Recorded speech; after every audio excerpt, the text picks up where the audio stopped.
What's going on? How y'all doing? Y'all doing all right? All right, ready.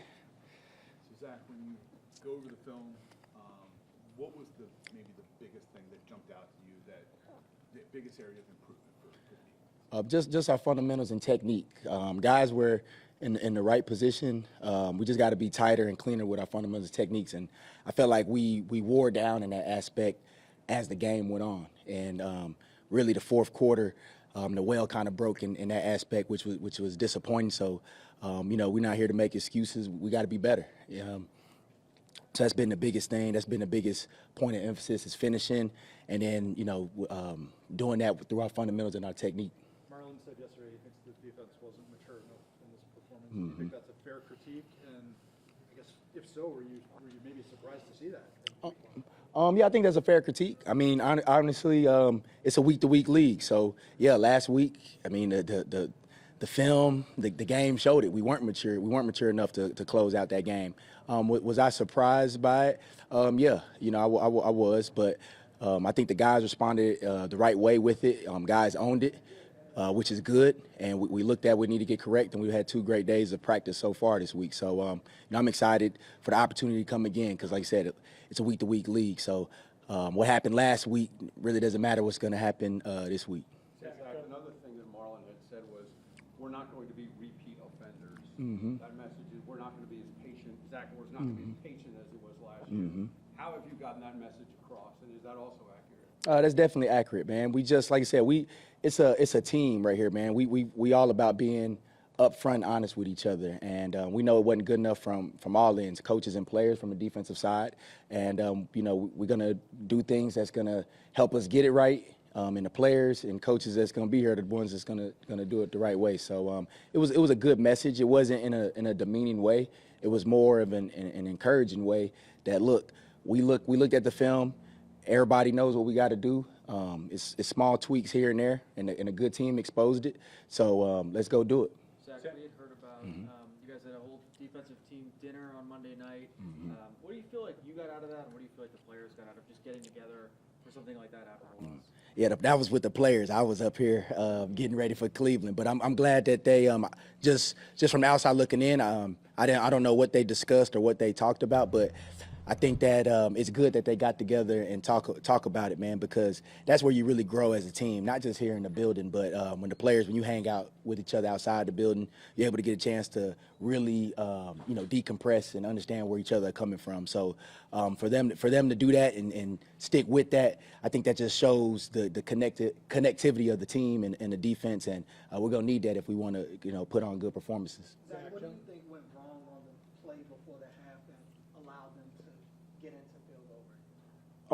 Yeah, I think honestly we could have been in a better call, man. So I'm gonna put that on me, and they executed to a high level. Didn't think they was able to execute that play. We knew that play was coming.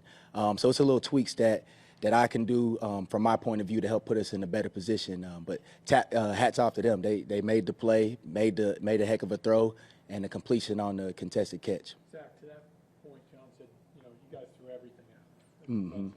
Yep. What did you sort of take away from that in terms of moving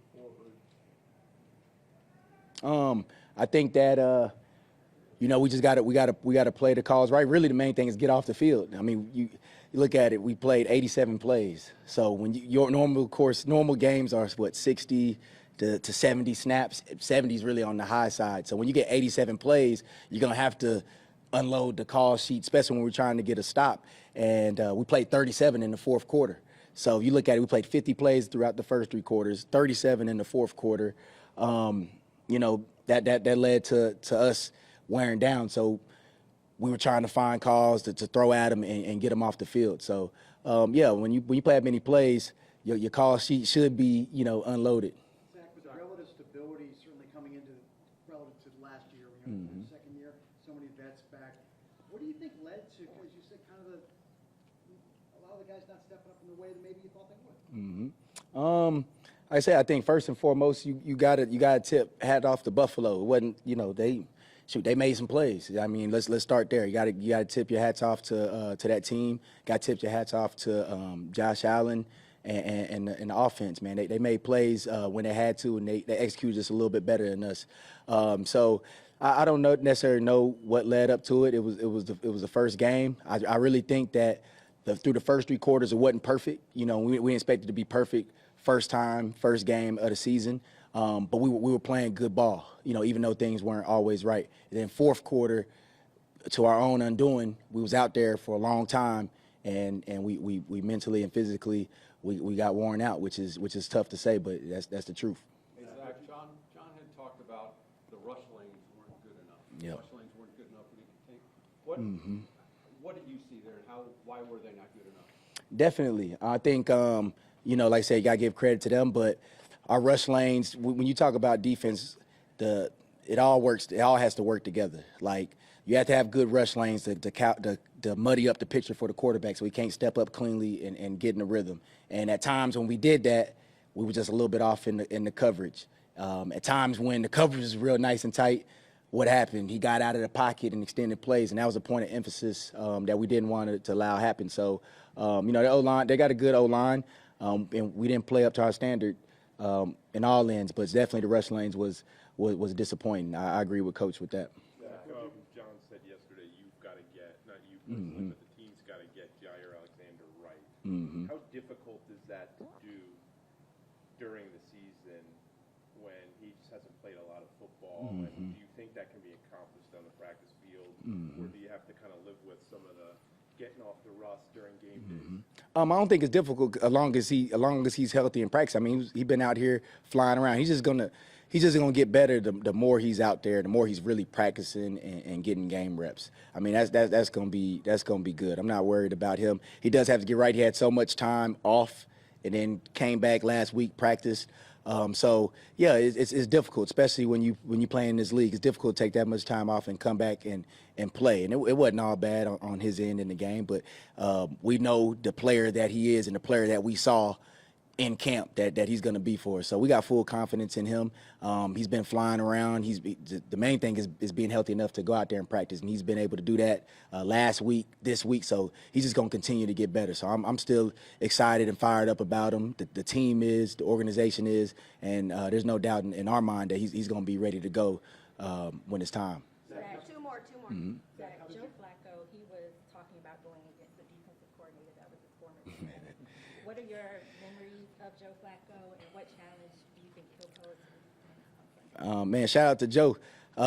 Man, Joe's a great dude, man. Real cool guy. I know that, you know, everybody thinks he's just this laid back, you know, dude. But I mean, he was one of the guys in the locker room, man. Loved talking basketball, playing cornhole, real competitive, just joking around in the locker room. He was one of the guys, man. So definitely enjoyed being his teammate, and it's crazy that he's still playing, and he's still playing at a high level, man. He's starting quarterback.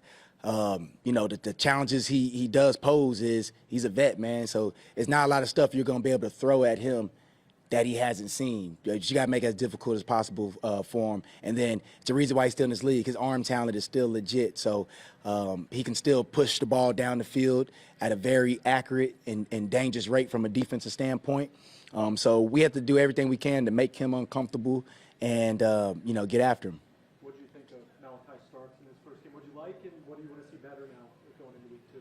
I thought he had a good start. You know, he had some real good plays out there. He downed the football. He didn't have any major coverage busts. Communicated well. I know he had the interception in his hand on the first drive that he wanted back, but I saw the mature player and the good player that we know that we were getting, and I think he's just going to continue to rise as the season goes on, as he adjusts to real game speed. Thank you, Zach. Appreciate y'all. Thank you. Appreciate it.